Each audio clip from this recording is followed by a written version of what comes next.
doing a quick video about budget and weddings. So it's one of those things that no one really likes to talk about, but everyone probably needs to do one, unless you're the very few people that don't need to worry about a budget when planning your wedding. Which is great. If you can fly people in from around the world and not have to worry about a penny, then that's great. But the general population do need to make a budget to plan a wedding. I really suggest doing this together and doing it right at the beginning, just so that you know where you both stand. Unfortunately, a lot of engagements don't actually turn out in weddings, and I think one of the key factors for this is because they're arguing over money and where the money should have been spent, or that they've got into debt by planning their wedding. So I really suggest doing it together, not just one person making the decisions, both of you making the decisions on where the money will be spent. So I'm just going to go through 4 key things that I think are really important when you're planning your wedding budget. The first one is to stick to it. Stick to whatever you've decided at the very beginning, and making sure that you don't go over it. If anything, go under, but always stick to it, because if one person keeps creeping it up, the other person's obviously going to get annoyed, and vice versa. And also, if you're going to keep increasing it, you're potentially going to be getting into debt in order to have your wedding, which is fine if you've already committed to that at the very beginning, that you're going to get a loan to get married, but you don't want to keep adding to that.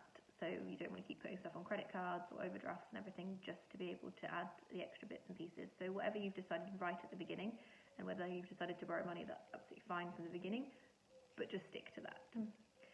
The next one is basically, I think you need to find out how much things are going to cost you before you actually make your budget. So you could decide that you want to spend so much on something, and then find that there's no one in the area that supplies it for that cost. So for example, you could decide you want to spend £200 on flowers, but really everyone in that area's minimum spend is 2,000, for example. That's ridiculous, but it's just an example. But these are the kind of things that you need to do your research first. Generally, people won't have planned a wedding before, and they don't know the price of the area or how much things cost, and they just have no idea.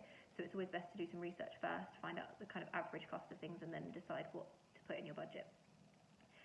With that, it's also one of the key things to think about before you actually start putting numbers in, is what's most important to you both as a couple. Are you most focused on having the dream venue, or are you most focused on having excellent food or really great entertainment, or making it a long affair, or what's the most important thing to your wedding plans? I think that it's really important to work this out at the beginning, because you could have spent all your money on a venue and then realise actually what's really important to you is actually having really good food, which then comes at a cost as well. Or it could be that you really want a band, for example. But the main thing that you need to do is decide which thing is most important to you at the very, very beginning. Because, to be honest, a venue is a venue. You can choose anywhere. But if you then can't afford the entertainment that you were dreaming of, you won't remember your wedding, because it won't be standing out to you anymore, because the venue is just the place that it's at. It's the ambience and the atmosphere that you get when you're at the wedding that kind of generates the right vibes that you'll remember.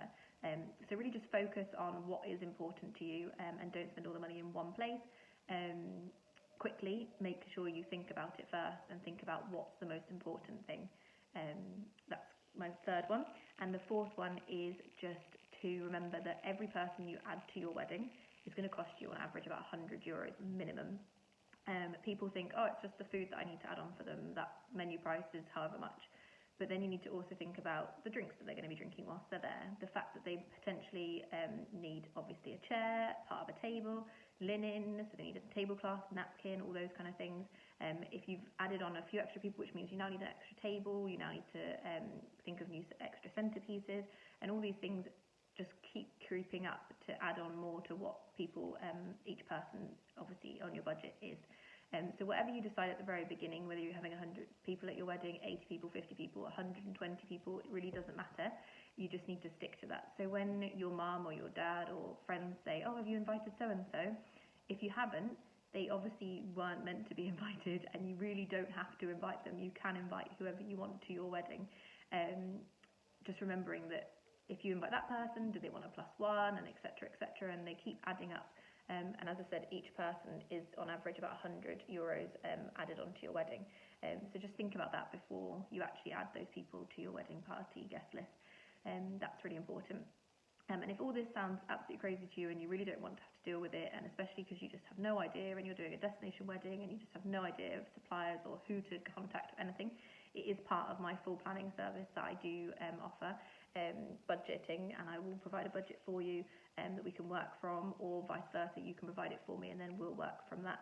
And I'll also make sure that we stick to it, and kind of let you know if we do need to make any adjustments. But generally we stick to it and we try and get in less than what you've budgeted. But if you do want to have a chat about your budget, or if you want to have a chat about what you're looking to do, then please do get in contact. We can book a free consultation anytime, and I'm happy to chat with you about your budget and making sure you can stick to it. But if you like this video, then please let me know. If you have any comments, also let me know, and there'll be another one next week.